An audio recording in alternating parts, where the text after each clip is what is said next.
The Halifax Explosion, the harbor that erased a city. On the morning of December 6, 1917, the city of Halifax, Nova Scotia, was awake and busy. The First World War was still raging. Halifax Harbor was one of the most important wartime ports in North America, full of ships, supplies, rail traffic, naval control, and people trying to live ordinary lives beside an extraordinary military machine.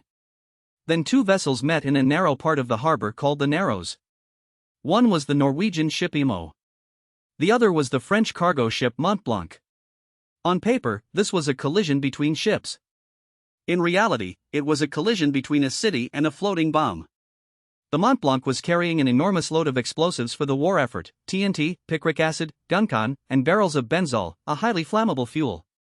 These details matter because the Halifax explosion was not caused by one mysterious substance or a hidden superweapon.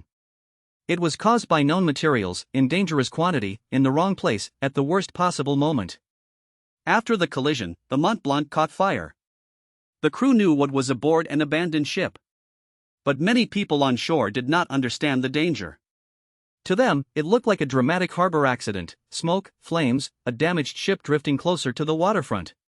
Some people moved toward the windows to watch. Others came outside. In hindsight, that ordinary human curiosity became part of the disaster.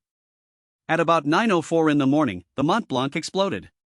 The blast was so powerful that it devastated large parts of Halifax and Dartmouth. Buildings were torn apart. Homes collapsed. Factories and rail yards were damaged. Fires spread through the wreckage. Windows shattered across the city, and because so many people had been watching the burning ship, flying glass caused terrible eye injuries. The explosion also sent a pressure wave through the air and a surge through the harbor. Some accounts describe a tsunami-like wave following the blast, dragging debris and wreckage along the waterfront. The destruction was not limited to one dock or one street. It reached across neighborhoods, infrastructure, and families in seconds. The human toll was enormous. Roughly 2,000 people were killed, and thousands more were injured. Entire communities were shattered. Many survivors faced cold weather, homelessness, fire, blindness, grief, and confusion all at once. The next day, a major snowstorm made rescue and relief even harder. The disaster was not just a single flash. It became a long emergency. What makes Halifax so unsettling is that it was not supposed to be a battlefield. It was a support city, a port, a logistical artery for a war happening across the Atlantic. But modern war had changed what a harbor could contain. A civilian waterfront could be filled with explosive cargo, fuel, rail lines, military urgency, and narrow navigation rules. One mistake could turn infrastructure into a weapon. The official and historical accounts focus on the collision, harbor traffic, signaling, and decisions made in the moments before impact.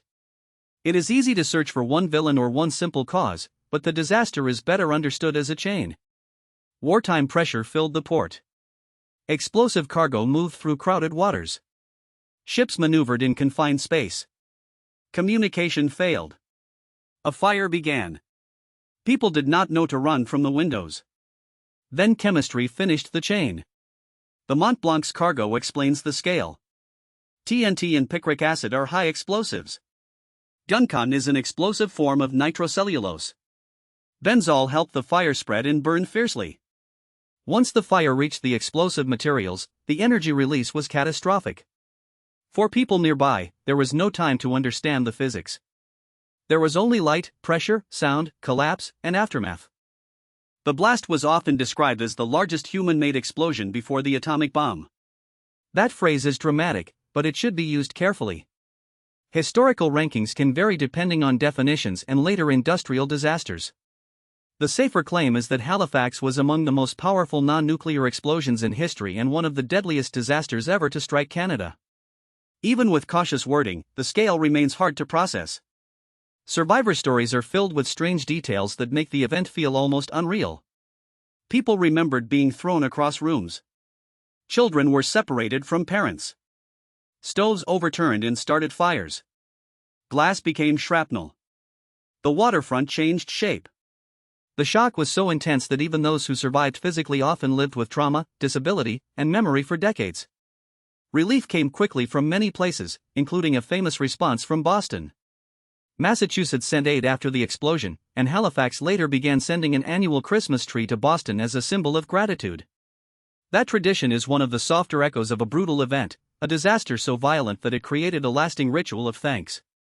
There were also lessons. The Halifax explosion pushed cities and authorities to think harder about hazardous cargo, emergency communication, harbor control, and disaster response. It showed that danger is not only in the obvious weapon. Sometimes the threat is hidden inside logistics, paperwork, shipping schedules, and the assumption that tomorrow will be normal. The most haunting part is the timeline. The collision happened. The fire burned. The ship drifted. People watched. Then the world changed in a single instant. That gap between warning and catastrophe is what makes the story feel like a documentary thriller. There was enough time for fear, but not enough shared knowledge for the city to save itself. So when we look back at Halifax, we should avoid turning it into a simple spectacle. It was not just an explosion. It was a failure of systems under wartime pressure, and a reminder that ordinary places can become vulnerable when dangerous materials move through them without public understanding. The city did not need a villain with a plan. It only needed a chain of small failures connected to a massive store of energy. Today, Halifax rebuilt. The harbor still exists. The city is alive, modern, and far more than its tragedy. But the memory remains because the event exposes something uncomfortable about civilization. Our safest routines often depend on invisible coordination. Ships pass. Signals are read. Cargo is labeled. Routes are managed. People trust that the machinery of the world will stay boring. There is another reason the story still matters. It shows why public warning has to be simple, fast, and believable. The Mont Blanc's crew understood the explosive cargo, but the city around the harbor did not receive a clear evacuation message in time. That does not mean every person could have been saved. The timeline was brutally short. But it does show how specialized knowledge trapped inside a few people can fail a whole community when seconds matter. It also shows how disasters can injure people in indirect ways. The blast itself was lethal, but glass, fire, collapsing buildings, winter exposure, and delayed rescue all expanded the tragedy. Modern emergency planning tries to think in those layers, not just the first impact, but the secondary hazards that follow. Halifax is a case study in cascading risk, where one event creates many different emergencies at once. And there is a moral detail that should not be lost. Many rescuers entered wreckage without knowing if more explosions were coming. Doctors, nurses, soldiers, railway workers, neighbors, and outside relief teams had to improvise while the city was broken. The story is terrifying because of the blast, but it is also human because of the response. On December 6, 1917, that machinery stopped being boring. A harbor became a blast chamber. A burning ship became a countdown. A city learned that the line between ordinary mourning and historic disaster can be measured in minutes. And that is the brain Unbound twist. The Halifax explosion was not supernatural, not secret, and not impossible.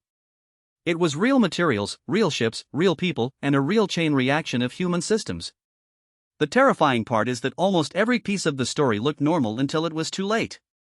If this made history feel more dangerous, subscribe to Brain Unbound.